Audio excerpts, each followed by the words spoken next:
Hi అండి. నవరాత్రుల 5వ రోజు ప్రసాదం దద్దోజనం చేస్తున్నాను. ఒకసారి చూడండి. ఉడకబెట్టుకున్న అన్నాన్ని కొంచెం గెరిటితో స్మాష్ చేయాలి. కొంచెం మెత్తగా చేయాలి అన్నాన్ని.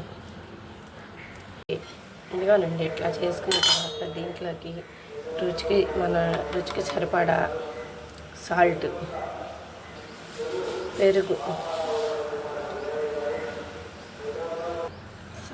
పెరుగు వేసుకొని అన్నం మొత్తం ఇట్లా కలుపుకోవాలి. ఇంకా ఇట్లా కలుపుకున్న తర్వాత అన్నాన్ని ఉప్పు పెట్టుకోవాలి. నేనేం వేస్తాను అనేది లాస్ట్ వరకు చూడండి.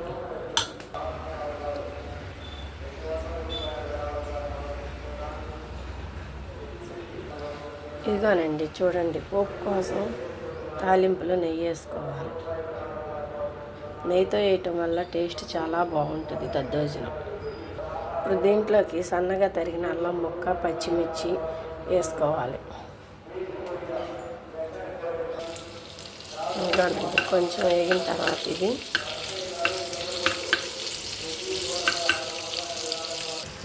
ఎండుమిర్చి,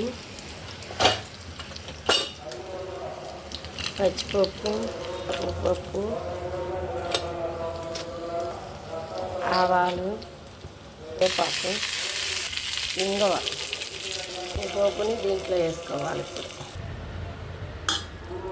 ఇంకోనండి ఇట్లా ఉంది. ఇప్పుడు ఈ అన్నం గట్టి పడకుండా ఉండాలంటే అసలు రెమెడీ ఇది. కాచి చల్లార్చిన పాలు పోసుకోవాలి దీంట్లో. టేస్ట్ చాలా బాగుంటుంది ఇట్లా పాలు పోయటం వల్ల.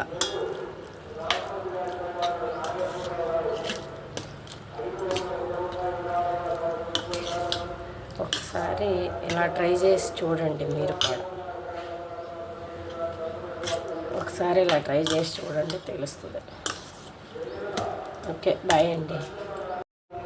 ఇదిగోనండి, దద్దోజనం రెడీ అయిపోయింది. అమ్మవారికి నైవేద్యం పెట్టిన తర్వాత చూపిస్తాం మీకు. హాయ్ అండి. లాస్ట్కి ఇదిగోనండి నా పూజ ఇలా ముగిసింది. ఇదిగోనండి చూడండి టుడే.